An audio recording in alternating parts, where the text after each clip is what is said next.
howdy do, Who fans, and welcome to the Big Blue Box podcast. My name's Garry. My name's Adam. And welcome aboard for episode 230. Delete. One day, I shall come back. Yes, I shall come back. Until then, there must be no regrets, no tears, no anxieties. Just go forward in all your beliefs and prove to me that I am not mistaken in mine. Our lives are different to anybody else's. That's the exciting thing. Nobody in the universe can do what we're doing. I've reversed the polarity of the neutron flow, so the TARDIS should be free of the force field now. You may be a doctor, but I'm the doctor. The definite article, you might say. The trouble with time travel is, one never seems to find the time. Change, my dear, and it seems not a moment too soon. Unlimited rice pudding, etc., etc. I am the doctor! For now, for this moment, I am the doctor again. The ground beneath our feet is spinning at 1,000 miles an hour. And the entire planet is hurtling around the sun at 67,000 miles an hour, and I can feel it. We're falling through space, you and me. People assume that time is a strict progression of cause to effect, but actually, from a non-linear, non-subjective viewpoint, it's more like a big ball of wibbly-wobbly, timey-wimey stuff. I could be a curator. I'd be great at curating. I'd be the great curator. I could retire and do that. I'm the doctor. I've lived for over 2,000 years, and not all of them were good. I've made many mistakes, and it's about time that I did something about that. Bit of adrenaline, dash of outrage, and a hint of panic knitted my brain back together. I know exactly who I am. I'm the Doctor. Sorting out fair play throughout the universe.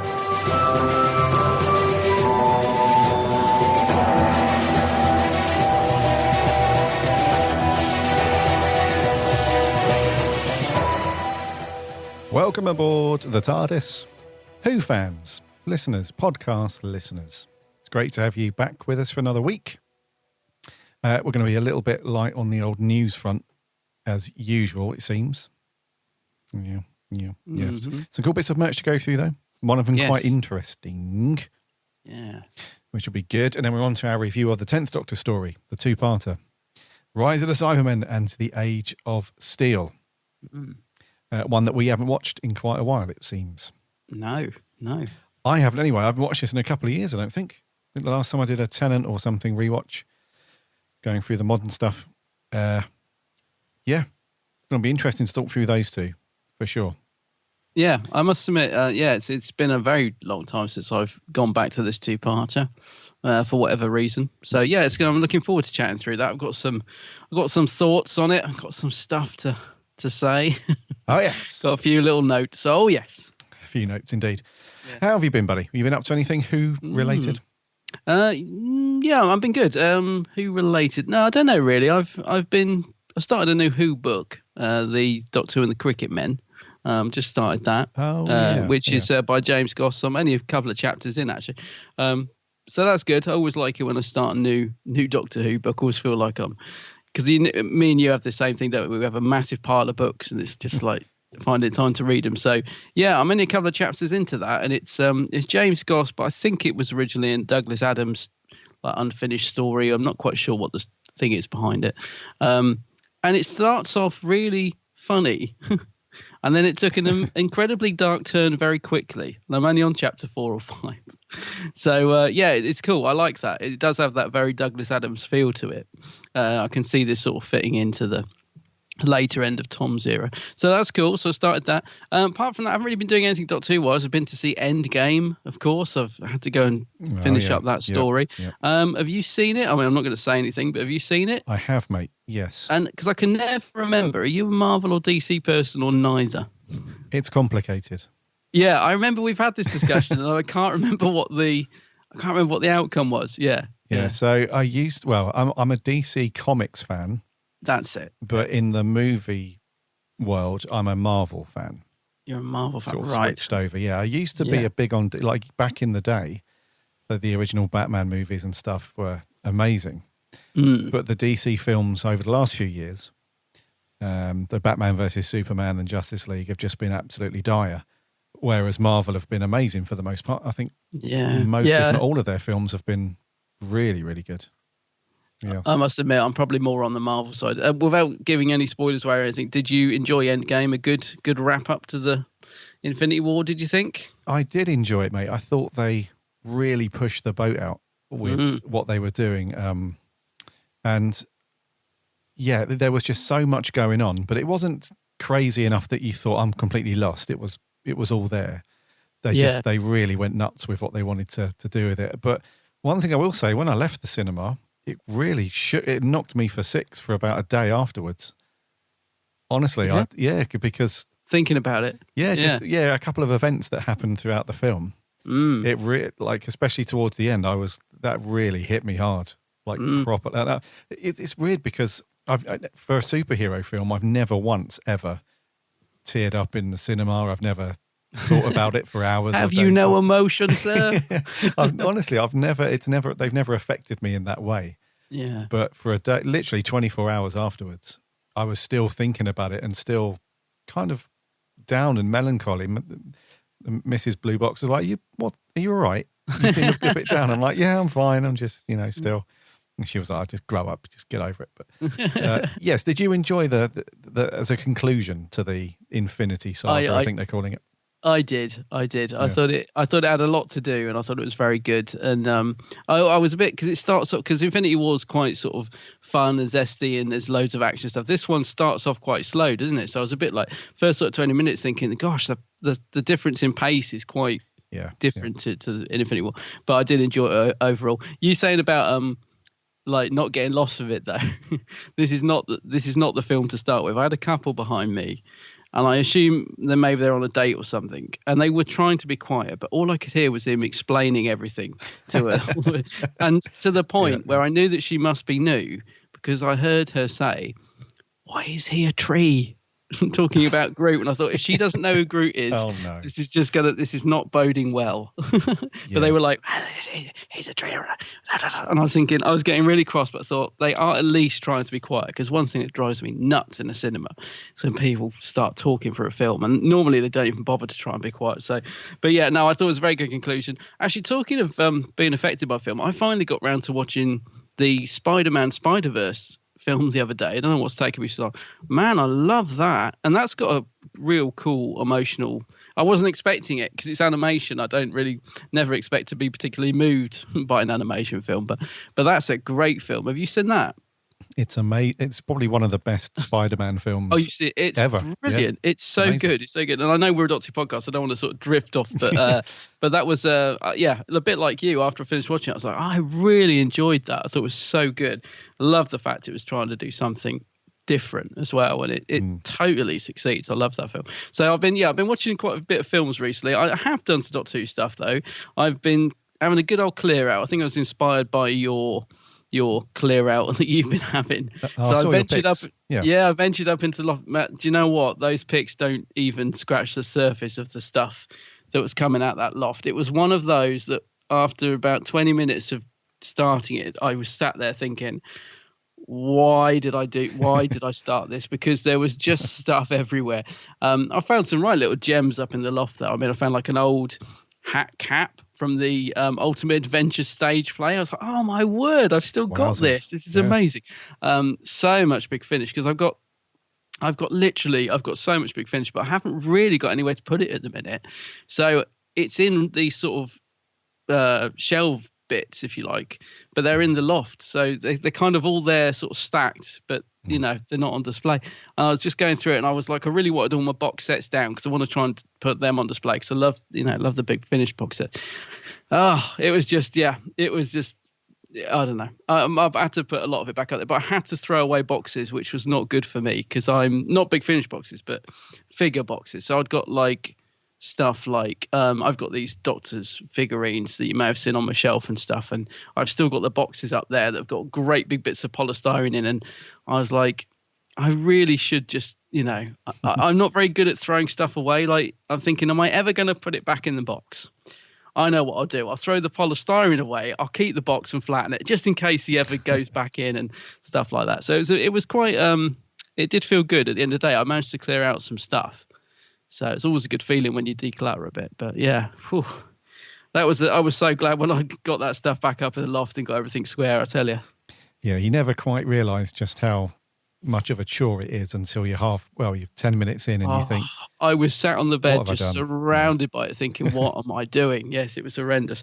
The only other thing is, I think it was a couple of podcasts back. Do you remember I said I would never order from Eagle Moss again because I'd had such bad service? So I've been keeping an eye on, they did a Fourth Doctor TARDIS console. Oh, right? Yeah. And as soon as they announced it, I was like, I'm definitely going to get one of those. So I put it on back order, but I always back order it with Forbidden Planet because at least I know that there's a good chance that they'll send it. Anyway, long story short, this is over a year ago, well over a year ago. They're still sat on back order. They never got stock of it from Eagle Moss for some reason. And they were going for about 40 quid on eBay. And I'm thinking, no, not paying that. And I saw it was on the Eagle Moss website and it was reduced to $16.99, plus I could get 15% off with a discount code. So I was thinking, I'm going to risk it. For that price, and I've been waiting over a year for this blooming thing. I'm just going to cancel it off FB, and I'm going to risk getting it from Eagle Moss. And I have to say, I don't know what's happened, whether they've had a major reshuffle in the service, but it arrived 2 days later, and I was like, oh. So I got it for a really good price and delivered because they've started using, is it DPD or something like that? I don't know. One of the big companies that, kind of gets tracked. So maybe they've sorted their game out and I might order from there because I did vow they were so bad before. I did vow I'd never order from them again, but maybe they've sorted their stuff out. But somebody did tweet me and say, no, I can assure you they haven't. So I'm guessing there's still a few bad experiences going off out there, but it's really cool. I don't know if you saw my pictures. It's I did. Yeah. It's I wasn't sure. It's really hard to tell what size it is from the picture because I was like, well, if their figures are quite small, so is it going to be really tiny? But it's a decent size. It's not big enough for the 5-inch figures, but it's a decent size. I can't even think how big it is really, but yeah, it's a good little thing, and I'm really chuffed with it because, as I said, I've been wanting it for ages. So that was my little sort of treat for the week, if you like. Yeah. But apart from that, I haven't been up to much else, mate. I've been getting quite jealous. I saw lots of people at Wales Comic Con meeting Sir David of Tennant. As you know, I'm still to meet that man. So I saw a lot of friends getting pictures with him, which is really cool. Like my friend Dean and our mate Ad. Got to meet him for the first time, and it is so cool to see David doing some UK cons. So that's awesome. I am really chuffed for them, despite being very jealous. I'm very, very pleased to see him. So many people meeting him. It's really cool. And he was there with Billy as well. I bet they had an absolute blast. Probably. Yeah. Yes. Yeah. I bet they had a really good time. Yeah. I was a bit jealous of those pics as well. Because Wales Comic Con just crept up out of nowhere for me anyway. I remember a couple of years ago, it wasn't that big a con really, and it's grown quite a bit over the last couple of years, isn't it? And you and I were talking about it, I think, a few weeks back, but the Saturday was already sold out, and but no, some great pics from there. I've heard some. I know that a lot of people say the organisation is terrible there. I mean, I've never been to one, and there were people saying this year's was a slight improvement, but still really bad. So apparently, people were queuing for their photo shoots out in the rain because they queue you outside. So by the time they got to have the photo taken, they were drenched. In Wales? Which doesn't say, yeah, I know. Which doesn't sound too good. But I mean, I obviously have never been, so I can't comment on that. But I did hear a few things saying, organisation wasn't too hot, and overcrowded as well, oversold. I kept seeing loads of tweets saying it was oversold and stuff, which I think is one of the things we have a major bugbear for, isn't it? When we go to any con, if LFCC or whatever, if they oversell it, it's just horrible. But yeah, some cool pics coming out there. Good to see David and Billy doing some UK cons and stuff. So yeah, let's hope they do some more, eh? Hopefully. Yeah. One of them will be added last minute again to LFCC. That'll be fun and games. I don't think my blood pressure could take it if they do that again. I haven't got any hair left as it is. I'll be pulling those few remaining strands out if they do that again. Indeed. With David Tennant. Yeah. Yeah. So that's been me, dudes. Yeah, that's been me this week. What have you been up to? I've not done anything Doctor Who this week. I haven't even watched any extra Doctor Who. Oh, yeah.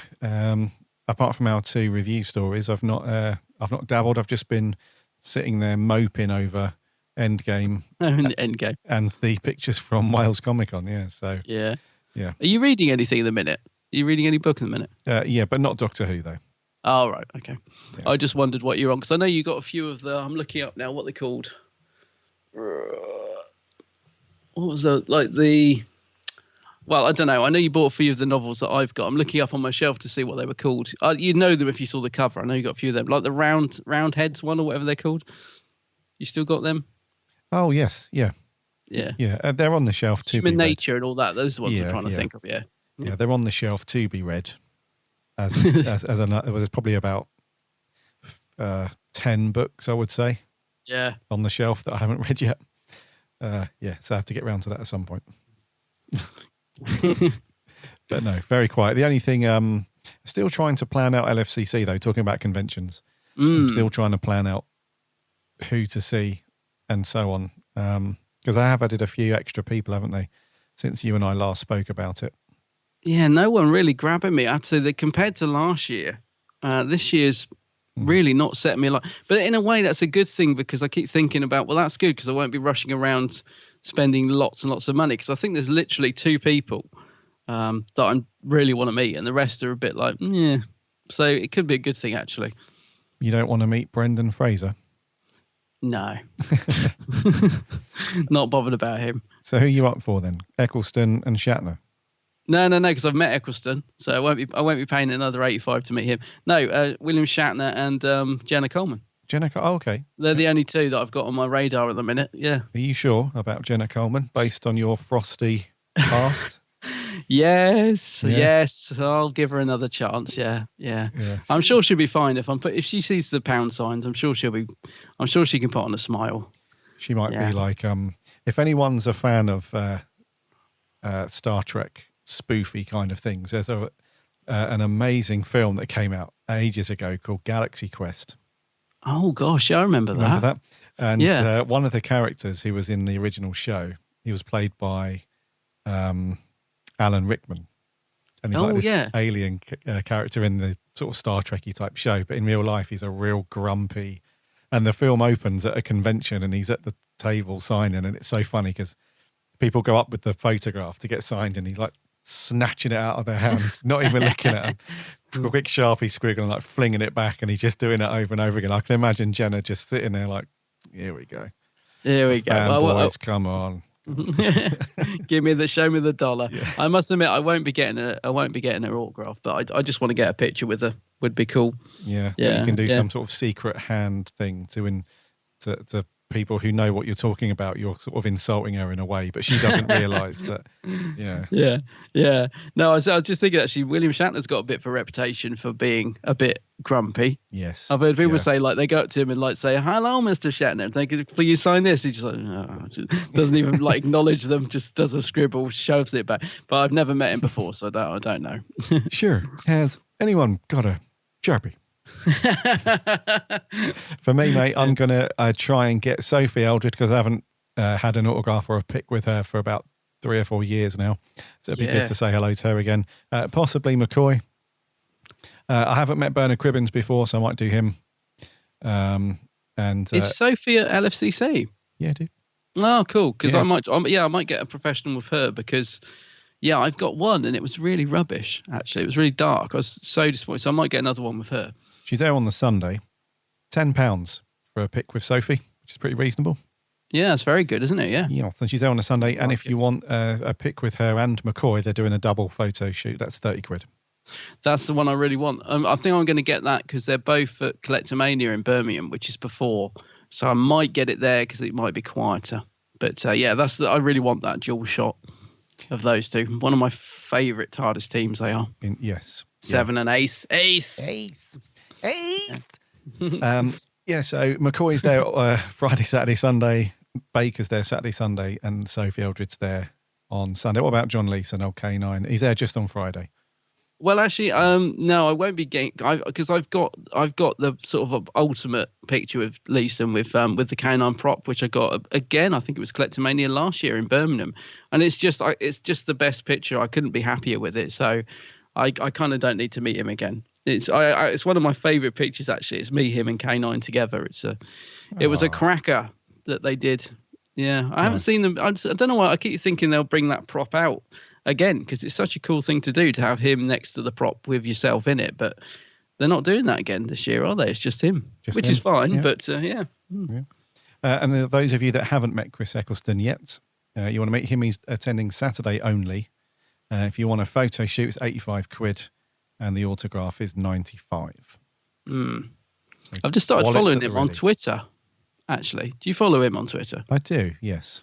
I've literally just started because I didn't realise he'd joined. Well, I think I saw it, but thought, well, it's probably not the real. No, but he's verified and everything. It's the real guy, and he's been quite funny on there, isn't he? Mm-hmm. He's been like replying to tweets with some because there are a few idiots out there that post stuff that's just makes you roll your eyes, and he's kind of been giving as good as he gets with some of them, and he's quite funny on Twitter, on Instagram. I mean, not Twitter. Instagram. Yeah. A couple of weird photos on the Instagram as well, though, like random things that I don't even know if it's him or his wife, or I don't know where they are or anything. But yeah, I know. He put one up just yesterday of a rack of a sign or something. And I was like, "What's that?" Yeah, he's a bit strange. Bit weird, is old Chris. Good to see him getting out there though, and branching out a bit more. Yeah, because you and I thought, last year when he was announced, you and I thought that was a one-off because he's been so cagey about conventions and so on. We thought, well, that was nice to have him for that one time. Yeah, but he obviously didn't mind. So yeah, because he's coming back. Yeah, must be the money. Other Who stars, we've got John Barrowman, Jenna Coleman, as Adam said, and who else? Bernard Cribbins and Peter Purvis, John Levine, and I believe that's it. Oh, Nicola Bryant as well. Oh, cool. Well, they've got a couple of good Who guests then. That's good. Yes, yeah, and she's there on the Sunday only. Have they got any comic booky people from Doctor Who? Any cover artists? Anyone like that? While you're looking, am I right in thinking that Matt Smith has finally been confirmed for Star Wars? Or is it still just a rumour? Because I saw a tweet the other day saying, Disney have confirmed him or something. Yeah, well, because he's denying it. Yeah, it's not been confirmed. Oh, it's not been confirmed. Okay, I thought they'd finally confirmed him. But no, it's one of those. It was a bit like when Matt Smith was in that Terminator film. Yeah, oh dear. Oh dear, yeah. So I remember for a few months they were like, Matt Smith's going to be in the Terminator film, but they didn't announce it officially, and then it was, but they didn't. So he might be. Because I'm just thinking if he's in that, he probably won't be at LFCC this year again. Oh, God, no. He'll be too busy. No, yeah. So anyway, we'll be at LFCC this year if you want to go down, if you fancy getting into London for that weekend. Wallets at the ready. It's a bit, well, it doesn't have to be pricey, but if you want to meet some of the more high-end, famous-y people, it can be a bit pricey. And also they've got a ton of stalls and merch and all that lot. It can be pricey, but it's a good weekend. It sounds like you're not going to be as stressed this time. I hope not. I mean, last year was something else. They just had every single Doctor apart from McCoy, didn't it? It was something else. But hopefully this year will be a bit more chilled. Indeed. Yeah. I haven't bought my ticket yet, but I'll be there. Yeah, that's a good point. We need to do that. Otherwise, we won't be going. No, otherwise we won't be there. Yeah, that's going to do for our waffle. There's no news this week, so should we bring our metal buddy in and see what he's got? Merch corner. Merch corner. Merch corner. I don't know whether to be impressed or disgusted. It's a bit rubbish, but it's pretty. It's very pretty. Thank you. Off he trots. Yeah, he didn't have to slam it down. Christ. Right, we've got a couple of bits of merch to go through. The first one is Mr. Eccleston, who we've just been chatting about, is releasing an autobiography. Wowzers. That's not out until September. Yeah, September. And it's called I Love the Bones of You, Christopher Eccleston. Odd title. What's that a reference to? I don't know. It might be something he's been in. I love the bones of you. Yeah, just wondered. Okay. Yeah, so he's bringing out... How old is Chris Eccleston now? Is he in his 50s? He must be. I'd put him around about 49, 50 maybe, yeah. Let's confirm this. Let's go to the very reliable Wikipedia. Yes, he is in fact 55. No, really? Okay, blimey. No BS. Yeah, 55. So anyway, he's finally bringing out an autobiography, and there's a little bit of gumph that goes along with it. So drawing on his memories, Chris will describe a vivid life growing up in Salford, working class household in the 70s with his siblings, loving mother, and the totemic figure of his hardworking, serious-minded and socialist father, Ronnie. How his life changed from a potential future as a factory fodder in his native Northwest to the deep-rooted desire to perform on stage, and what developed into a burgeoning acting career from his stunning film debut, Let Him Have It, to the BBC's landmark drama miniseries, Our Friends in the North. And it goes on to say a few more things of Royal Shakespeare Company in Stratford, BBC One series, The A Word. No mention of Doctor Who. Oh, no, it does say there, mate. It does say it's a remarkable relaunch of iconic Doctor Who franchise. Oh, yeah, but there's no... that's not like first on the bill. So they don't... I see what you mean, yeah. They don't consider it to be...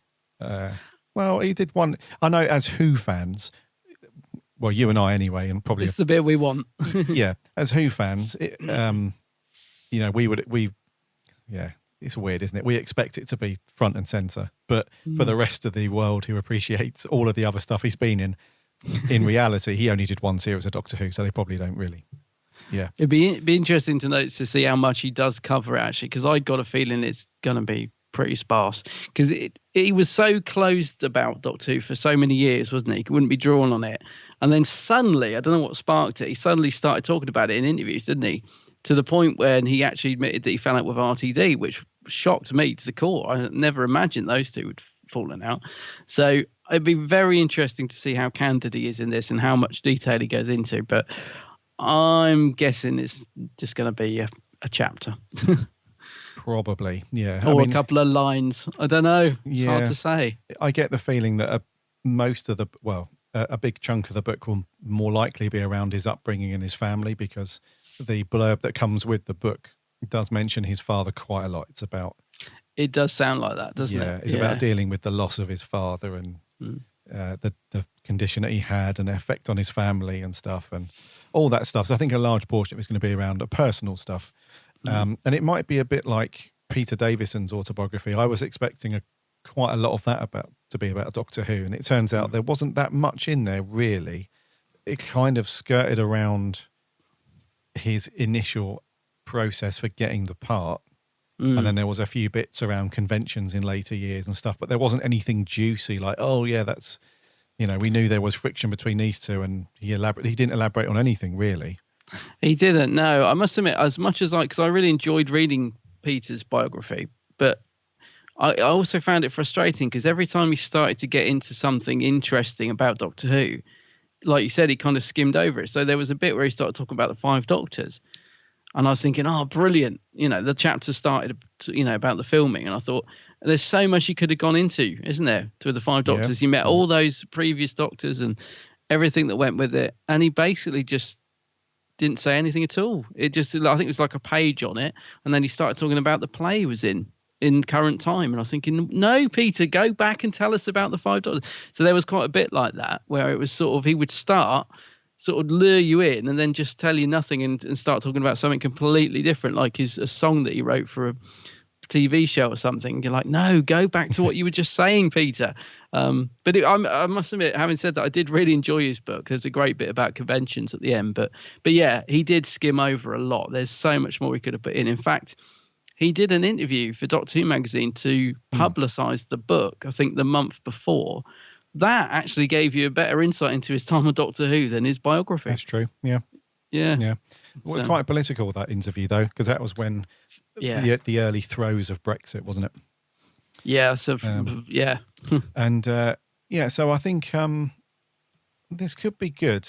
I mean, I'm certainly going to pick it up because he's an interesting guy anyways. He is, yeah. Yeah, so, and we'll just see how much he dives into, because I think I'm really interested in the run-up to Who. It would be good to find out how he got involved in the first place, whether his agent just said, oh, Doctor Who's coming up, do you want to audition? Or whether he had more of a... Because I remember when David Tennant has talked in the past about him being cast for Doctor Who, he actually went over to Russell T Davis's house one evening, and Julie was there, and he went through a couple of things, and it seemed a bit more direct with David Tennant rather than going through an agent and proper process and stuff. So I'd like to find out how he actually got involved in it, and also what happened. because he has revealed a little bit, hasn't he, over the years about his unhappiness with how the show was going in the direction, and a bit of a fallout with Russell. And so it'd be just for the gossip's sake to find out. He might not even go into that, but he'd be a fool not to, though, because he knows that if he wants this to sell, he knows what people are wanting.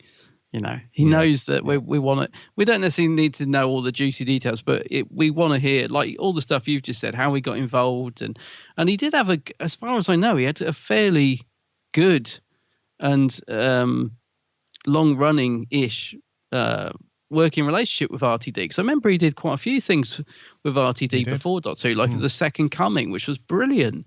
So they must have got along for a while.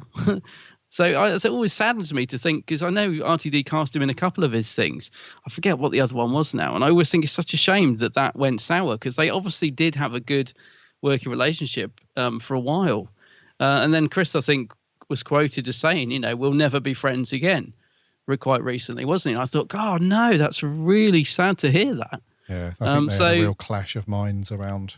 Yeah, I can't imagine anyone falling out of RTD. I don't know. I'm sure everyone's got two sides. I know that, but he just always comes across as just the nicest. I just can't understand it. But anyway, it'd be interesting to hear a bit behind the scenes. Yeah. Hopefully, yeah. So that's out in September. You can pre-order from Amazon and probably some other bookshop, online bookshops and so on. It's $16.99 at the moment, September 19th. That's not a bad price, is it? Yeah, it's definitely going to be worth a read, I think, for sure. Yeah. For sure. Okay, the other thing that Dalek Tat has thrown in front of us to talk about is for the cosplayers. Abishot's 12th Doctor's coat, based on the one he wore in Series 9, is shipping now. So they did a bit of a thing on this, like with a lot of the stuff, that they had to get 100 pre-orders in before they could commission it. I think they did that recently with the 13th Doctor's coat, which didn't reach its target, so they put a big thing up saying that had been exterminated and wasn't happening. But the 12th Doctor's coat, it's got enough pre-orders and it is actually shipping now. So it's the navy coat with the red lining. It looks very, very nice. I'm trying to work out why it's the Series 9 coat. Like, what is different from his... I thought this is what he wore in Series 8, but maybe there's a couple of... I'm sure anyone out there who's a big cosplayer will know what the differences are, but it basically is the navy blue coat with the red lining, and it looks very, very nice, and it will set you back. Well, it's $274.99, which works out about what, 250 quid? Roughly? Yeah, 230. 230. Something like that, I suppose. Yeah. Yeah, so if you've got a spare 200 and something quid in your pocket and you fancy one of these coats, it does look very nice. I mean, if I had the cash, I might get one, but yeah. I always worry about ordering anything online when it comes to clothes, because I like to try it on, and normally, I don't know about you, you probably don't have this problem, but because I'm small, normally, and small and round, normally if I put something on, the arms are always too long, and so I don't know, I'd be worried about the size for myself. But yeah, it looks cool though, dude. Yeah, 250 odd quid if you want one. Yeah, it does look pretty good for those 12th Doctor cosplayers out there. It's, the quality does look pretty good. It's like a proper wool blend with the lining on the inside. Looks quite luxurious, should I say. Yeah. It's all kosher, should I say. And they've even got the little touch of the buttons on the sleeve. The middle one's red to match the lining and all that stuff. So, I'm pretty sure there's a bunch of 12th Doctor fans who could tell us the difference between coats, if there is one. But nevertheless, it looks very good. I shall have to ask my friend Reese, because I think he's literally just got this. He was posting some pictures in the chat the other day, and I'm sure it was this version. I'll have to ask him when I see him, because he's so into the cosplay, and he can tell me anything when it comes to it probably is the button is different and stuff like that. So yeah, I'll ask him. I know he's very pleased with it. I'm pretty sure it was this one that he's just received. It must be, because it's Abishot, which is where he got it. So yeah. Looks nice. Looks very nice. One Indeed. For Christmas. Yeah, abishot.com, and you'll see it on there. Yeah. Indeed. Right, that's going to do for news. Oh, well, no news. That's going to do for merch. Shall we crack on with our review? What are we doing this week, dude? Delete. Yes, it's the Cybermen two-parter from Series 2. So, Rise of the Cybermen and the Age of Steel. So this is London, an alternative to our world where everything's the same but a little bit different. We're in some sort of no place. All those people disappearing off the streets. It's been going on for months. What are they all doing? Is it earpieces? The prototype was passed every test, sir. It's working. I've seen them before. What are they? Skin of metal and a body that will never age. Cybers. You will never age. Cybers. Cybers, yes. So this two-parter was first broadcast. So Rise of the Cybermen first went out on the 13th of May 2006. It was written by Tom McRae, directed by Graham Harper, and then the second part, The Age of Steel, went out on the 20th of May, written and directed by the same people. The story is quite simply, the Doctor and Rose and Mickey are happily having a laugh and a crack. Well, the Doctor and Rose are in the TARDIS, and it crash lands, and it turns out that they're in some kind of parallel universe or world where Rose's parents are still alive. Well, Dad's still alive, but they haven't had any children. And there's a guy by the name of John Lumick, who is building this. He's made a load of stuff that's evident throughout the entire city of London and some other places. Everyone wears earpieces, and everyone's communicated and linked up. But it turns out there's a more sinister plan afoot where he plans to upgrade people down to his own selfish reasons. And it turns out that these upgrades are essentially upgrading people into Cybermen. And so in the second part, Lumick goes absolutely bonkers. It turns out he doesn't want to be converted to the Cybermen, but gets converted anyway. And then, it's down to the Doctor and Rose in their nice suits and tuxedos, along with Mickey, who goes off on his own little storyline. There's two Mickeys in this alternate world. There's Ricky and Mickey. Ricky is the leader of this resistance group, and he gets killed, so Mickey takes over, and they help the Doctor in bringing down Lumick's factory and so on. So, this two-parter, mate, what do you reckon? What are your feelings on this one? So, as we said earlier at the start of the podcast, I haven't watched this one for a long time. I really enjoyed going back to this, actually. I enjoyed it very much. It might not sound like it by the time we get to this review, because there are things I really don't like about it. Mainly the Cybermen and all their voices and delete and all this stuff. But as a story and a two-parter, I found it a really fun watch, actually. There was some nice humour in it. The Cybermen, although I don't particularly like the design, they are, thanks to the direction of Graham Harper, quite scary in places. They're shot really well. They do look quite looming. I'll go into how much I hate the stomping later, because I have a problem with the Cybermen in this, but I think Graham Harper does a great job at making them scary when actually I think they're quite awful in design.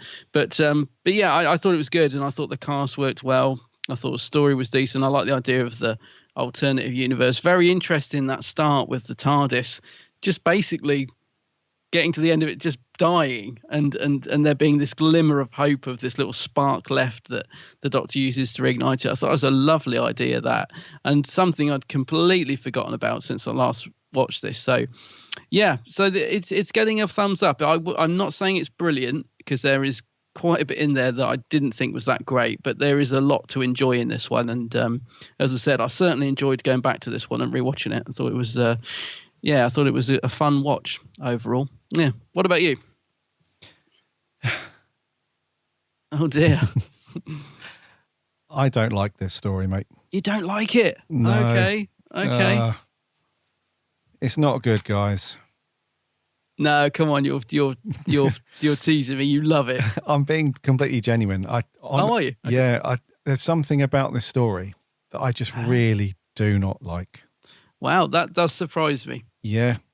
Is it because your wife likes Tennant in a tux and you just can't handle the rivalry? No. Yeah. Okay. It's got nothing. Well, do you know what, mate? I think when I was watching, like we said earlier, I haven't seen this one in a long time. And when I was rewatching this yesterday evening, just pretty much in the first 10 minutes, I thought, what is going on here? Really? Yeah. Yeah. I thought to myself, what is going on with this? It just feels like there are two prongs of disappointment for me. The first one is the performances in the first story, Rise of the Cybermen, are horrific. Like really, really bad, in my opinion. And in from all the cast, or most of them. Okay. Most of them, yeah. And the second part of disappointment is in the second part, The Age of Steel, is the Cybermen themselves are just ridiculously, pointlessly poor in all aspects. Because in the new era of Cybermen, they don't walk at a normal pace like some of the old stories do. Like, say, for example, Earthshock. When you see a lot of the Cybermen walking around the big freighter that they're on, they're walking along at a pace that would match a human's pace of walking. Yeah. So in the new ones, though, they do this big, elaborate, over-the-top stomping thing. I know. Which makes them really slow. So everybody can, and because they have no kind of projectile weapons at all, they rely on touch to electrocute people. Everyone can just merely run away. And they kind of solved that in some of the later stories by making them fly, which is even more ridiculous. Yeah. But in this one, they're just so easy to evade. Like there's the scene where they're on the streets at night and they're sort of hiding from them. And they sort of run up to a group of them. They're like, oh no, the Cybermen. So they just turn around and very easily run the other way and leave them behind. They run into another group of them. Oh no, how are we going to get away from these? I know. We'll just run away. So they just run away. And then Lumic as the cyber controller, he comes out on a bloody armchair that's made up of hose pipes and garden hoses and stuff. And I've got to be honest, mate. When this was done, I thought, thank God this is over. Wow, I am surprised. I absolutely agree with you about the Cybermen.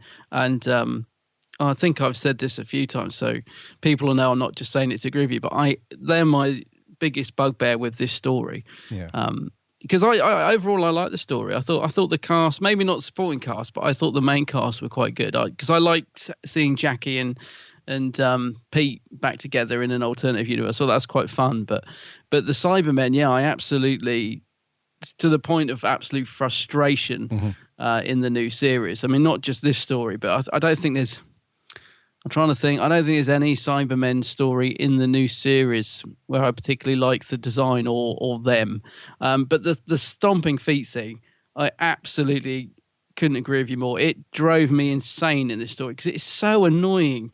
Like you said, they just stomp around. They look ridiculous. And like you said, they're so easy to get away from. And what I was saying earlier about how Graham Harper does somehow manage to make them creepy in places. There's that scene when the Doctor and whatever her name is are walking through the corridor. They slowly start coming to life and you sort of see the hands moving a little bit. And so he does manage to do that. And he does some nice lower shots of them bursting through the glass. And they look quite good in them shots. But the whole sort of stomping up to you really slowly and so loudly. I mean, they'd never creep up on you, would they? No. He'd never. And I hate the voice. I absolutely, the voice drove me crackers. Delete. It just sounds awful. And I think I was going to ask you this. I don't like the fact that they felt they had to give the Cybermen a catchphrase. Because to me, it's like they've thought, right, the Daleks say exterminate. So what can the Cybermen say? Oh, I know, delete. They've never needed a catchphrase up till now. So why did they feel at this point we need to give the Cybermen a catchphrase? It just slightly grinds my gears, to be honest. So I do absolutely agree with you. So I was going to come on to this a bit later because, as I said earlier, it probably sound like I don't like this story, but I did quite enjoy it. But I just don't like the new series Cybermen. I think they have become even worse in Nightmare and Silver. I mean, they go from being stomping around to these super quick design, and it's just horrible, I think. But I did, in terms of the actual story in the alternative universe, and I liked seeing Jackie and Pete back and all that. And I thought there was some nice humour in it. The fact that Rose is a dog in the alternative universe and stuff like that. There were bits I found really enjoyable, and Mickey meeting his nan and stuff like that. I couldn't help but notice that when he's talking to his gran, I was really distracted by this. It's such a silly thing as well. You can see the entire camera crew in her glasses, and it's not just one or two shots, because once I spotted it, I couldn't sort of stop looking. I was like, oh my God, you can see everything, like the boom man holding it. You can see the whole crew filming. I'm really surprised that they didn't pick up on that. But yeah, I did. Yeah, overall I enjoyed it. As I said, I'm not saying it's great, and it would certainly be a lot better if the Cybermen were better served in it. I also don't really get the code thing that they've defeated at the end by the code. I sort of get the idea around it, but I don't get why them realizing who they are makes their heads explode and stuff like that. I'm not sure. That kind of felt a bit thing with me as well. But it is, yeah, I thought there was enough going on in it in terms of action and story and stuff like that. Because I remember the first time I watched this finding it quite dull. I know I wasn't overtaken with it when it first aired back in 2000 and what was it, 6? Yeah. Yeah, I remember the first time I ever watched this thinking, well, that was all right, but it's a bit boring.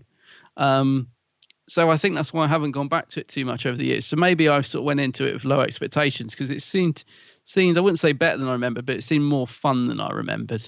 Okay. I think, yeah. Again, it is going to sound like I don't like this story, but I do. But the other thing that did grate on me a lot in this was the Doctor and Rose. The whole, I get why they do it, because Mickey leaves at the end, which is another thing I'd completely forgotten about. Because he keeps noticing how close the Doctor and Rose are, doesn't he? And he's getting a bit fed up of it. And that kind of annoys me as well, because I'm thinking, just leave the girl alone. I just find all that stuff between the Doctor and Rose really irritating as well. There's bits where they're just very, very sickly in this. So that was the other reason that when it comes to my score, it won't be anywhere near a 9 or 10. Definitely not, because of things like that and the Cybermen. But yeah, but anyway, overall I thought it was okay. Certainly found it very watchable. Okay, yeah. One of the other things that done my head in was, even from the very beginning, when you see the Doctor and Rose sitting together in the TARDIS and they're having a laugh. And Mickey's holding he's like, when can I take my finger off this? Yeah. Yeah. And they're just teasing him, really. And there's that in itself isn't that's not a bad thing. It's just, they're just teasing him. But then they just never sort of let that go up until the point where you can tell he's just completely fed up with being like the third wheel. Yeah, and that's a bit I didn't like that either. Yeah. I will admit that annoyed me as well. Yeah. But I guess they did it so that he leaves. That's the only reason I can think that they really sort of play up to that in this story, is so that he just finally gets fed up and goes. But yeah, I didn't like that, because it makes the character of the Doctor a bit of a word that we don't use on the podcast, isn't it? A bit of a... Yes, indeed. Yeah. Basically, yeah. Yeah. And you know me, David Tennant is my Doctor from the modern era. But in this particular story, I just really don't like him that much, because, there's a couple of times where he's good as he normally is. Normally it's when he's not with Rose and Mickey, funnily enough. The scenes when he's not with them, he's actually good. Like that scene you mentioned when they're walking down the corridor with the torches. And he's with, who is it? Mrs. Moore. Is it Mrs. Moore he's with? I don't know, because she's got 2 names, isn't she? And I can't remember what they are. I think it is Mrs. Moore. And those two are really good together. And he's not being, a bit of the word we don't use towards Mickey, and he's not flirting with Rose. And I don't know. And like those scenes where it's with Rose or Rose and Mickey, he's got this kind of smirky face on him all the time. And yeah, and it's really disappointing. I think it comes down to Tom McRae's writing, really. I think he wrote those characters to be really like at their own little club, if you like, and they purposely don't want Mickey to be part of it, and that's another thing as well, is I really, really don't like Rose in this story either, because it's another one of those situations where she's got that moody, pouty face on her, like when they first land in the alternative world and she realizes that her dad's still alive. You can see straight away in her face that Like, mission number one, high priority now is for me to satisfy my own interest in finding out what my dad's really like, because he's alive in this world. And even though the doctor's saying, you can't do that, it's bad, bad, bad, bad. He's got this bloody pouty face, like, but I want to do it. So, she's got this kind of bimbo-ish like train of thought going on where nothing in the world exists or matters. It's like, I have to see my dad and stuff. I just think, oh, for God's sake, we had all this with Father's Day. Yeah. Where she had to satisfy. And she saw what happened. Exactly, yeah. She had to satisfy her own need, her selfish need to go and see her dad because he's now alive. And now they've just reused the concept. Everyone's in the mess they're in, kind of. Yeah. Because Rose needs to go and do something. I can't really speak too much in this review, mate. Otherwise, I'm going to be a real sourpuss. And I'm going to put a real deadener on everything. But yeah, let's talk about some good things, though. Because there are some good bits in it. Yeah. I really liked the little resistance group that had formed around Ricky, the alternative Mickey. Mm. And to me, it was like a really cool. They don't need the Doctor in this alternate world. They're fighting back and doing their own thing. They don't need him to turn up and save the day. And even though you can tell that a few people have been captured and killed, whatever, they're still fighting the fight, if you like.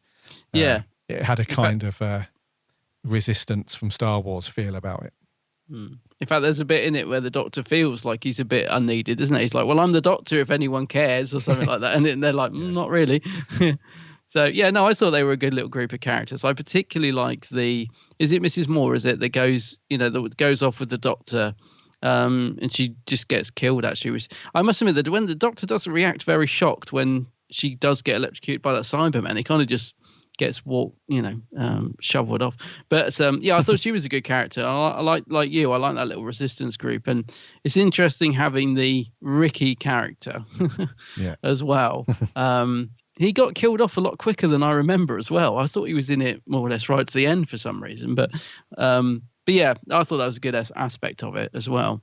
Yeah, and they the way that the effect of having the split screen with Ricky and Mickey in it at the same that holds up fairly well as well.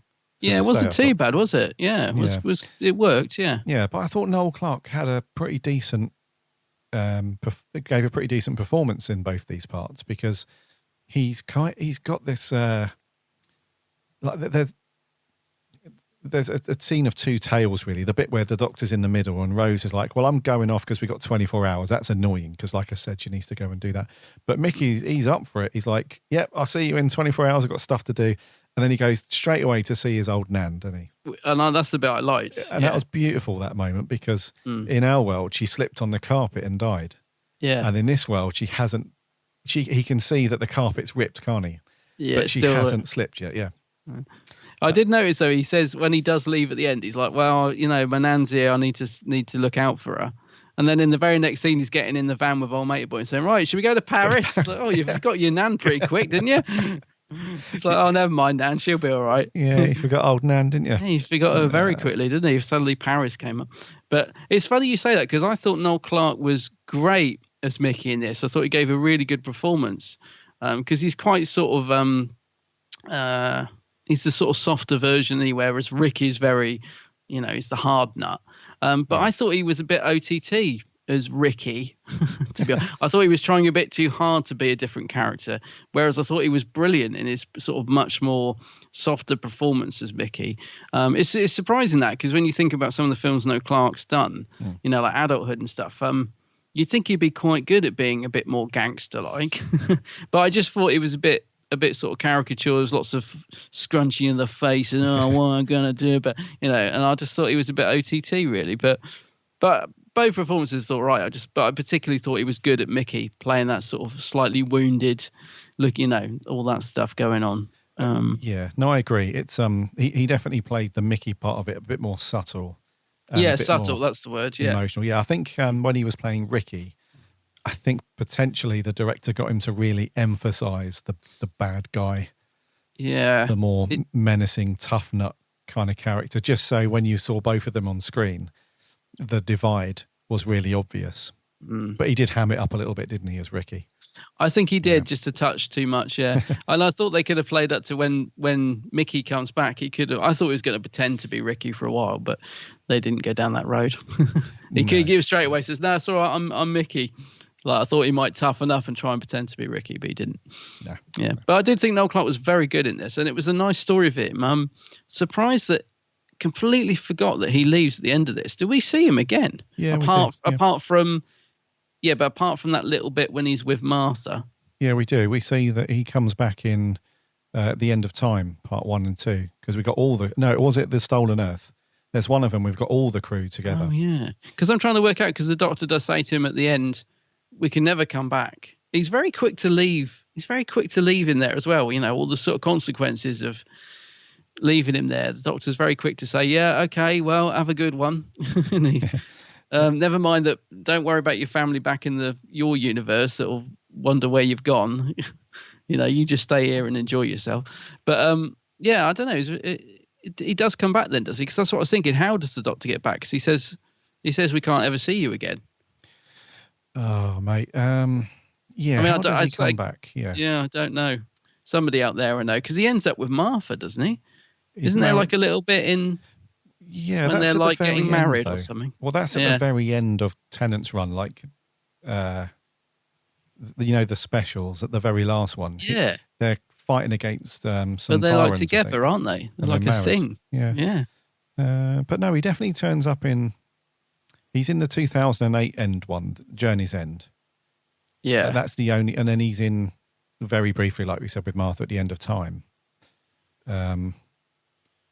Yeah, I'm not sure how he comes back though. No, for Journey's End.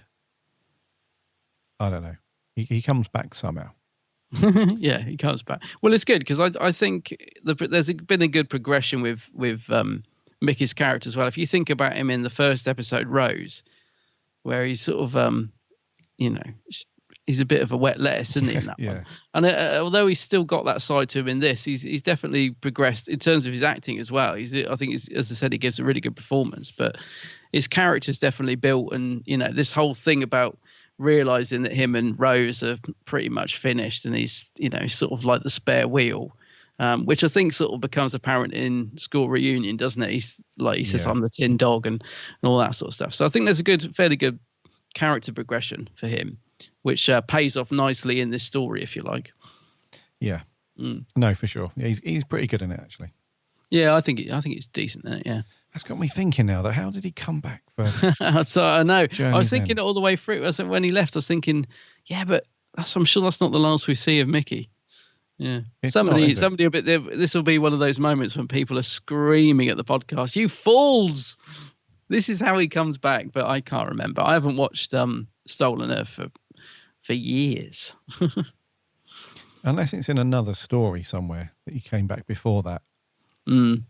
Oh God, we'll have to look at that afterwards. Yeah. Did you have a preference of part 1 or 2, by the way? Because I definitely preferred part 1 of this. I thought part 2 started off good, sagged in the middle, a lot of chasing around, and then finished up quite good.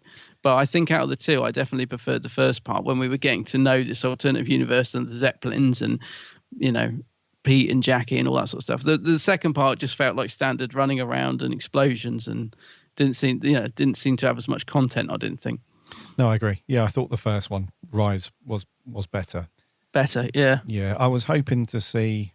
It's kind of weird as well because they tried not to show the Cybermen right at the beginning. The opening scene with the scientist and Lumic. Yeah. They do this thing where the camera's got it's out of focus and a really bright light, and you see kind of a metal figure standing there, and it's obvious it's the Cybermen. They just don't want to show it in focus till the end with all the clink. Yeah, which is weird. If you're going to blur out, and make it a bit more abstract, then do that. But don't just basically show it's basically the Cybermen, which is weird. But I'd like to have seen them in it earlier. I would like to have seen them about 10 minutes before the end.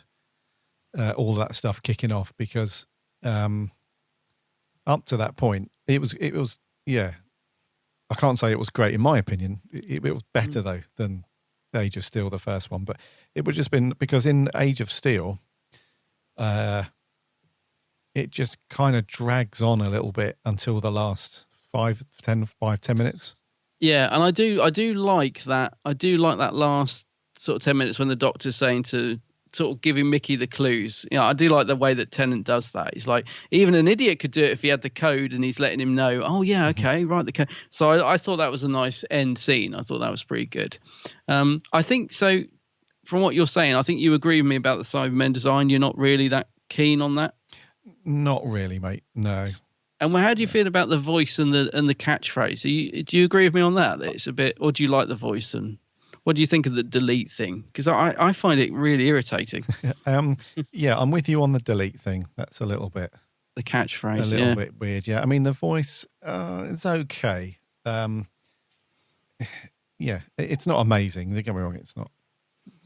I think are they trying to do a sort of modern version of the Mondas? You know, the Mondas have got that really strange. Sort of maybe they're trying to do a modern version of that. I don't know, but I just never liked the voice on this. It sounds too muffled and stuff. I'll tell you what. As much as I don't like the design of these Cybermen, there is one I think really nice CGI shot where you've got all the machines that are cutting people up and turning them into Cybermen. Yeah. There is one shot where a sort of CGI cyber helmet gets lowered down in front of the camera in that scene. And I thought that was really nice, actually. It kind of looked quite... The Darth Vader moment. Yeah, I suppose it is, actually. Yeah. But I thought that was a nice little thing. But even though I don't particularly like the design, I thought, that looks pretty good, actually. Yeah. And also the shot of old Cyber Leader when he's falling down into the fire at the end. I thought, that's not bad, considering this is now, 12 years old? Yeah, looked fairly decent. It did actually, because it is quite epic in scale. They are trying. This is quite an ambitious story in terms of probably push the budget a bit. I should think. But I hate the way the Cybermen move. It's annoying, I'm not just talking about the stomping, but there's bits when they're surrounding people in the party at the end of episode 1 or the start of episode 2, and they sort of do all this sort of jerking. It's a bit like someone doing the robot dance but in slow motion. It's like, I am a robot, I am a Cyberman, I'm all jerky in my movements. It's like, no, I don't know, the Cybermen didn't used to do that. Why are you suddenly... I don't know. I could probably go on forever about how much the new series Cybermen annoy me, to be honest. I think they went more towards the other scale of... Yeah, so in the old... I suppose they are alternative universe. I suppose, I could let them off on that sense, but yeah. Yeah, I think, they are a bit too robotic. And it hinders their sort of ability to kill people as well. Because like I said, they move so clunky and slow. Yeah. You can just run away very easily. Yeah. What did you think to everyone wearing the double earpieces? That annoyed me. Because everyone's got these Bluetoothy type... earpieces in both ears, haven't they? I don't know about you, mate, but I couldn't stand that after about an hour of wearing those things. But people seem to have... There doesn't seem to be any law against having to have them because the Doctor and Rose and Mickey, they all wander around the streets and pass policemen and stuff with no bother at all. So why does everyone else... I can't believe that literally every single person is happy or wants to wear earpieces in both ears all day. Every day. Yeah, no, I get what you mean. I mean, there's a bit where Jackie's like sat in the mirror and she suddenly has a little Cyberman. What do you call them? Talons at the either side of her head.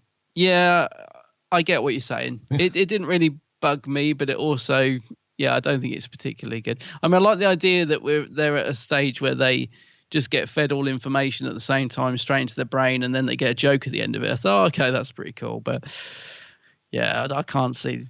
I can't see everyone. I know what you mean. It was a little dig, basically, wasn't it, at people being glued to their phones nowadays? Yeah. And stuff like that, wasn't it? It was a little... Everyone's connected all the time, essentially. Yeah.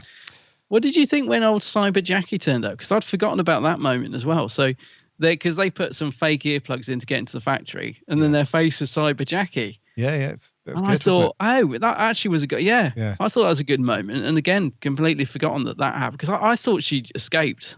Again, I forgot that she got killed off so quick. So, Yeah, I thought that was a good moment. And they're like have to face the fact that, oh my gosh, Jackie is a Cyberman. It was good, actually. It was sad as well because there's no going back. She can't be upgraded. She can't be downgraded, should I say? No, she's a goner. She's a goner, yeah. So that was pretty sad, actually, and a shocking moment as well, because you just don't think of it. You just like your main cast members, especially in something like Doctor Who. You just don't imagine them, coming to a demise like that. No, I thought it was a good. Yeah, I did think that was a good moment. Yeah. Yeah. Let's rattle through some characters. What did you think to the young Geordie lad who was running around with Ricky? What's his name? I thought it was Jake. Sorry, Jake, isn't it? Yeah. I thought he was okay. Andrew Hayden Smith. Yeah, I thought he was all right, actually. Thought he gave a good, fairly decent performance. Yeah. He didn't stand out. I mean, I didn't sort of think, oh, he's good. I hope he comes back. But I thought he was good enough as part of that little team. Yeah, he a little bit like how Noel Clarke played Ricky. There was a couple of times he was hamming it up a little bit. Yeah. I wouldn't say he was the best, but he wasn't bad. Yeah, it was not too bad. What did you think to Mrs. Moore then? What was her other name? Angela Smith, was it? No, I liked her. I think we could have got a bit more of her because, like you said, I think the scenes of her and Tennant together, I think she was killed off a bit too quick because when the story was sagging in part 2 a bit, we could have had some good stuff between those two. Yeah. Angela Price, sorry, her other name. Yeah. Angela Price, that's right. So, yeah, I liked her character and I thought she gave a good performance. As I said, I think we could have had a bit more with her. I think she was good, a bit wasted. Yeah, she was one of the better supporting cast members, I thought. I would have preferred to have seen her and Mickey in the balloon at the end than Mickey and Jake, to be honest. I think it would have been more interesting if she had survived and perhaps Jake had been knocked off. But anyway, yeah, I thought she was good. Yeah. What did you think to the assistant to John Lumick? He's the sort of Cockney Herbert. Oh, he's the Cockney geezer, isn't he? And I don't want to be converted, mate. What's his name? His character name? Was it Mr. Crane? Yeah, Mr. Crane. Yeah, Colin Spall. He was all right. Yeah, he wasn't great, was he? Come on, it was. All right, geezer. Yeah. Get in that van, Governor. I don't want to go through this, mate. Governor. Yeah, he was chewing the scenery a bit. I must admit. I didn't think he was awful. I'm sure we've seen worse. Oh, he wasn't awful, no. But no. I know what you mean. It was a bit too. I'm a Cockney. It was a bit too caricature, wasn't it? A little bit. Yeah. What about the president of London of the UK? Don Warrington. Don Warrington, yeah. Well, actually, again, I think you're going to disagree with me here, but I quite liked him as the president. I don't know. I think it's because I like Don Warrington anyway, because I remember him from Rising Damp and stuff like that. So I actually did like him in this. I like it when he stands up to Cybermen at the end and he's like, well, what happens if I don't agree? And you think, oh, you're going to get it, Mr. President. You're going to get it big. But I liked him in it. I thought he was a nice little performance from him. Yeah, he was actually okay. I quite liked him. Oh, okay. I thought you were going to say he was too hammy, but No, he was actually okay. He was kind of had this bluntness to him, which was quite good, and he didn't take any messing from Lumick either. That's the bit I liked. Yeah, it's when he said to Lumick, you're mad. This is never going to happen. Yeah. No, he was all right actually. Mm. Yeah. What about good old Roger Lloyd Pack then, John Lumick? Well, I didn't really like his performance, actually. Oh, I'm glad you said that. Oh, really? Okay. Oh, no, I was actually quite disappointed. I was disappointed at the time because I remember sort of like seeing him in the trailers thinking, oh, he'll be good. Because normally when you get an actor that's mostly known for being comedic, they very often turn out to be very good actors at playing evil and stuff like that. They've normally got a good sort of side to them that you don't often see. So I was expecting better from him. Mm-hmm. And I thought this at the time, and I still think it now when I rewatched this last night. He is just a caricature, almost pantomime-like performance. And weirdly enough, watching it again, it's not really in his acting. It's just the way he's saying the lines and the voice, if that makes sense. Because he's not like... I don't know how I could explain it, but it's not like if you watched him without the sound down, his sort of facial expressions and that, it does look quite evil. Yeah. But it's just he's sort of saying everything like, I'm a baddie and I'm going to bring down the world. And it's just a bit too like, God, tone it down, Roger, for crying out loud. So I don't think, he just didn't really work for me in this story. I just didn't buy into his character. It felt like a performance to me. And I thought he'd be really good, but I'm just not a fan of him in this. No, I know what you mean. And it's a shame, really, because over the years, not only as playing Trigger in Only Fools, but as Owen from The Vicar of Dibley, just had me in stitches over the years. But he just falls foul of that because I don't know if you've ever seen Harry Potter, any of those films, Harry Potter and the Goblet of Fire. See them all. He did a very similar thing when he played Barty Crouch Sr. in that film, where the way he speaks and the way he comes across is, I don't know, whenever he's doing not something straight up comedy, it's like this strange kind of voice, and I will speak like, I don't know, it just grates on you after a little while, which is such a shame because he's such a good, he's a good old, British actor that's sort of earned his stripes over the years, and he's got tons of experience, but I don't know, it just... what I can't work out is he seems to be talking as if he's already half transformed into a Cyberman right from the start. Like if he worked up to talking in that weird mannerism, you think, okay, he's slowly turning to Cyberman or whatever, but he's like it right from the get-go, and it's very jarring. And I think it's a shame because I actually think there's quite a decent character there for him to get to grips with. Yeah. But he doesn't, he just doesn't do it for me. I'm not saying he's really bad. He's not cringe or anything like that, but I just think he didn't reach the potential of the John Lumick character at all. And I think it is mainly down to the voice, if that makes sense. It's just the way he says the lines. It just sounds very theatre. Yeah. So, sorry, not impressed with Roger LePac. I always call him John. I did that when I met him and he got grumpy. Well, for some reason, I always call him John. Roger LePac. A bit like him always calling Rodney Dave. Yeah. Right, Dave? When I met him, I called him John for some reason. He probably thought I was taking a mickey. Yeah, he was a bit grumpy when I met him. Anyway, sorry, not very good. Pete and Jackie then, Sean Dingwall and Camille Cajuri. Classic Jackie.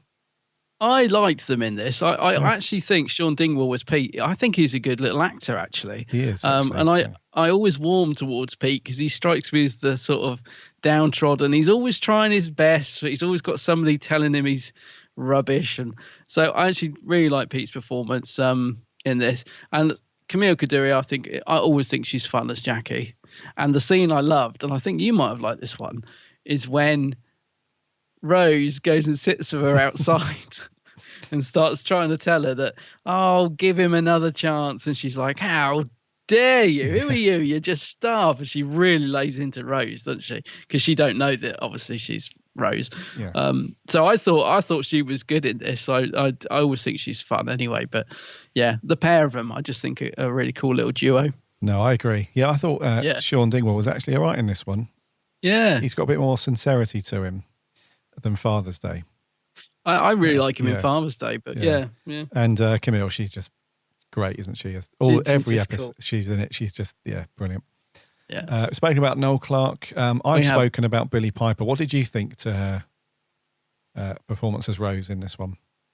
Performance-wise, I don't think she's too bad, but script-wise, she is irritating. There's a really annoying scene when she gets jealous because the doctor's chatted to one of the bar staff. Yeah.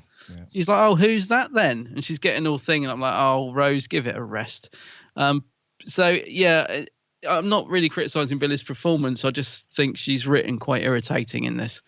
And quite, like you said, quite selfish. The character's written as very selfish, which is, I think, why Series 2 Rose gets such a bad rap. And I do think it's justified, actually.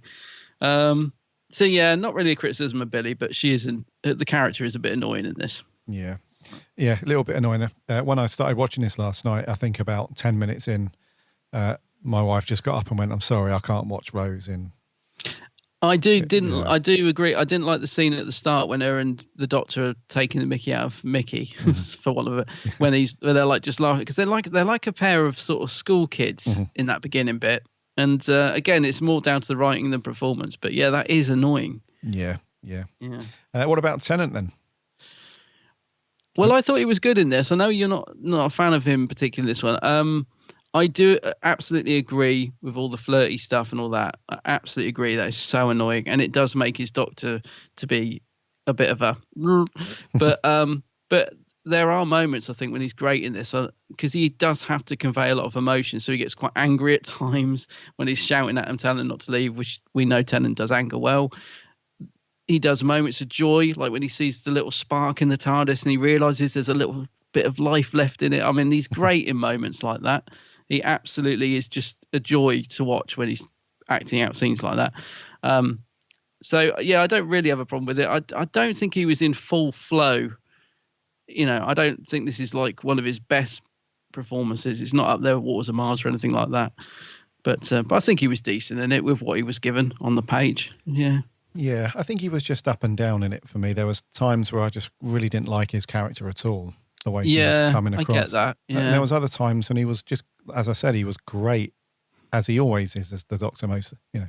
When he steps up, he's brilliant. I mean, like at the end scene when he's just completely in control and taking control of the situation. He's great and stuff like that, and he's great in the sort of wondrous moments and doing all that. But yeah, I know what you're saying. I agree with you totally about that. Yes. About the way he was written as a bit of a. Right. Scores. Is there anything you want to mention, though, before we put some scores down? No, just wondering what you think of the music, because we're back to Murray Gold, obviously, because we're doing, this era of Doctor Who. And he comes out with that cyber theme, which, weirdly, I used to hate. The do-do-do-do. I used to think, oh, stop playing that theme. I actually didn't mind it watching this again. I thought his music was pretty good in this story. I don't actually remember it too much. Oh, right, okay. I just wondered if you like the cyber theme, because I don't know why. I didn't used to like that theme, but it's kind of grown on me a bit. It's okay. Yeah, because it does get a bit overplayed, I think. But yeah, I thought Murray's music was pretty decent. Yeah. I haven't got anything else. So the only other note I've got written down is, and I don't know why, it just always bugs me that, when the TARDIS lands in front of that lovely church in London at the beginning, at the end, I swear it's in a totally different place. It is, yeah. But it shouldn't be, because he can't move it. No. But yeah, I don't know why that always bugs me every time I watch it. I'm like, well, how's the TARDIS moved? But anyway, that's the only other note I've got, because it bugged me then and it bugs me now. Yeah, I know what you mean, mate. Yeah. Whose turn is it to go first? I think it's me. Or is it you? Oh, I think it's you, actually. I think it's me, yeah. I am going to give this a 4.5. Oh, my word. I'm shocked. I didn't think you'd go that low. I'm going in low. Blimey. Well, I am quite ahead of you then. So I rated part 1 7.5. I rated part 2 7. So I'm going in at 7.5. 7.5. Wow. Okay. Overall, yeah. Well, so I thought it was decent. You thought it was decent, yeah. Yeah. To me, mate, I'd never thought I'd hear myself say it, but when this was finished, I was just so glad that it was done. Wow. I don't think I felt like that since I last watched Nightmare in Silver. No. So I don't know what to say, mate. It just didn't. This one doesn't click with me. Doesn't do it for you. No, fair enough. Yes. We had some good, decent reviews in from our listeners as always. We got a few audio clips in. Let's do Sammy from Down Under. G'day, Garry and Adam, Sammy Satine here. So, Rise of the Cybermen, The Age of Steel, broadcasted in the 40th anniversary year of the first ever Cybermen story, The 10th Planet, hence why Jackie is turning 40. Inspired by the Big Finish audio spare parts. The writer Tom McRae also wrote The Girl Who Waited. The late Roger Lloyd Pack, whom I will always remember as Owen from the Vicar of Dibley and Bridie Crouch Senior in the Harry Potter movies, does a decent job of John Lumick. Also, the cliffhanger at the end of Rise of the Cybermen is not bad. Chibbers, are you taking notes? Massive credit to Noel Clarke for playing both Mickey and Ricky. I like the Doctor's line about hot dogs being the Cybermen of food. Also, Tennant in a tux. Whoa! I like Pete and Mrs. Moore. Jake too. I give it 9 Cybermen out of 10. 1 off for ruining the line sleeps tonight. See ya. Oh yeah. Oh yeah, I forgot about that. Sammy liking Tennant in a tux there. Yeah. Who can blame her? But I was going to say, I liked the hot dog line as well. That made me laugh. The Cyberman. What does he say? The the food equivalent to Cybermen or something. I don't know. Something It's like a good that, line anyway. Yeah. Thank you very much, Sammy. This is Luke Malloy. In the jungle, the mighty jungle, John Lumick sleeps tonight. Hello, Garry and Adam. It's Luke Malloy here, and Rise of the Cybermen and Age of Steel. This is the definition of a solid story, I think. All the characters are strong and all well acted. There's some great set pieces, like the Cybermen smashing through the window, the blimp escape with Cyber Controller hanging on. And the resolution is very good when Tennant's strolling around the room and like, any old idiot can press some buttons. I always get goosebumps at that scene. And the humour's solid as well. Rose being a dog in the parallel universe is great. And I quite like the Rose jealousy in this one, especially the line, or maybe Lucy is just a bit thick. It's a weird one, this, because I know it's good. I know it's really good. But I'm just not totally fond of it that much, which is probably why I'm going to give it a bit of a lower score with a 7 out of 10. Thanks again. 7. Fair enough. Yeah, 7. That's fair enough, mate. Let's move on. Nice bit of singing at the beginning there, by the way. Yes. Nice singing voice. Let's move on. Our last one. This is Matt Steele. Hi, Garry and Adam. Matt Steele here again, taking a little break from saving the world to put on my review t-shirt with the Big Blue Box podcast to do another review. So this time, Rise of the Cybermen, Age of Steel. Noel Clarke, I think, gives a really strong performance as Mickey or Ricky in this story. I think the oxygen mask falling from the TARDIS when it was crashing was a nice touch. I don't particularly like Jealous Rose much when she's waitressing, although I do think the Cybermen were genuinely scary in this story. I remember watching this when it aired when I was probably about 10, and I had nightmares for weeks. Also, I like the character of Mrs. Moore. I think it was a shame they killed her off so soon. The main characters were all pretty good. The only criticism I would have is the telly and the Zeppelin and Rose's phone sort of dates the story a little bit. But overall, I give this 8 emotional inhibitors out of 10. Cheers, guys. Have a good week. Nice one, Matt. Cheers, Matt. Thanks for taking time out from saving Gotham City or wherever you were this week. Yeah, he picked up an official Big Blue Box t-shirt from our shop as well. Yeah, wear that with pride, Matt. Yeah, nice one. I can just imagine him doing like a Christopher Reeve opening his shirt out to see the Blue Box t-shirt underneath. I need to get a new one, actually. My Blue Box t-shirt doesn't fit anymore. I've got too fat. I need to buy the next size up. Anyone that does want a Big Blue Box t-shirt or mug or whatever, just go to the website, and at the top right-hand corner, there's a little link that says shop. It'll take you over to Redbubble, I believe, and you can pick up some official merch. Yes. From there. Thank you very much, guys, for your audio reviews. We had a few over on Twitter and Facebook. On Twitter, Jake B said it's a good story. Love the Cybermen design. Love the whole Ricky thing. One thing I don't understand is how on earth Pete was able to catch the sonic screwdriver at the end. I know, it's a lucky catch, that. Lucky one, yeah. Gives it an 8 out of 10. Cool. Sebling says a pretty borderline average episode. Fun in some places, dull in others. Isn't one that I go back to in a hurry. Our writer Jordan Shortman says it's all right. I like the design of the Cybermen, but the second half drops the ball slightly. The main cast is great. Mickey's goodbye is surprisingly sad, even if it comes out of nowhere. Overall, another good entry into Series 2. Brian JTC, love the parallel universe story. Great story, but really do not like Stompy Cybermen. No, me either. Whew. Yes. Jamie Aspinall says one of the best New Who Cybermen stories aside The World Enough in Time. 8 Cybermats out of 10. The World Enough in Time. World Enough in Time, The Doctor Falls. Oh, yeah, of course. Yep. Yeah. Oh, yeah. I forgot about that one. Agoas 04. I think I'm saying that right. Absolutely fantastic Cyberman story. John Lumick is great. The supporting cast do a good job, and the soundtrack is excellent. Jeremy Scott.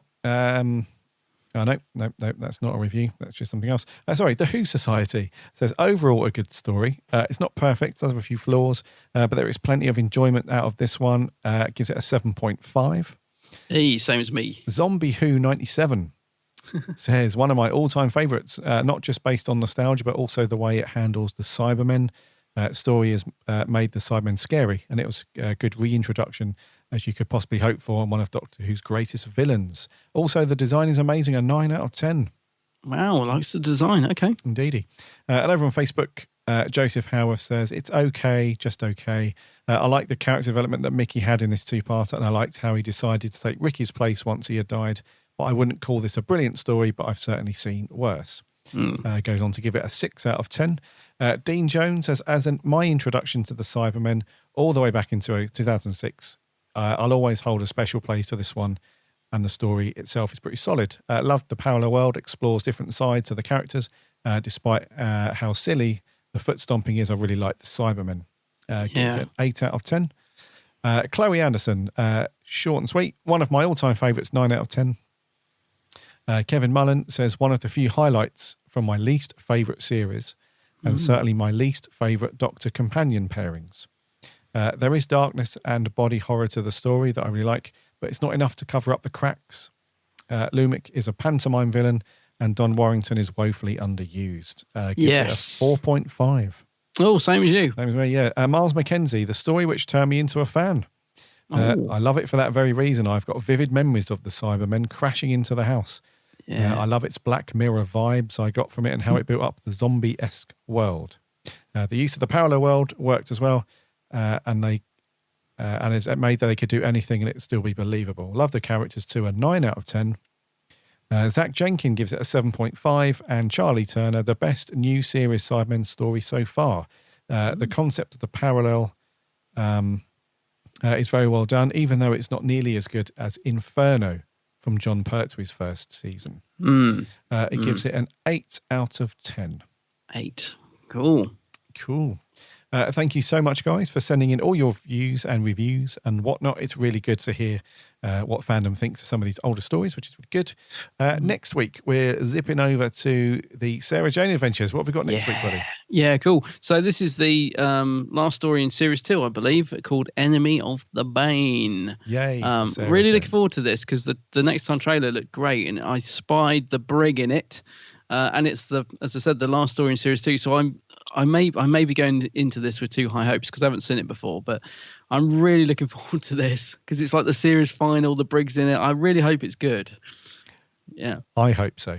Yeah, I'm just trying not to get too, because I can already feel that I'm too excited for it, and I don't want to get to the end and be like, no. But no, yeah, I'm looking forward to watching that next week. Indeed, yes. So listeners, get your DVDs or Blu-rays out and give that a watch because we'll be asking for your thoughts as always. Yeah. And I think they'll wrap there, mate, for 2:30. Okie dokie.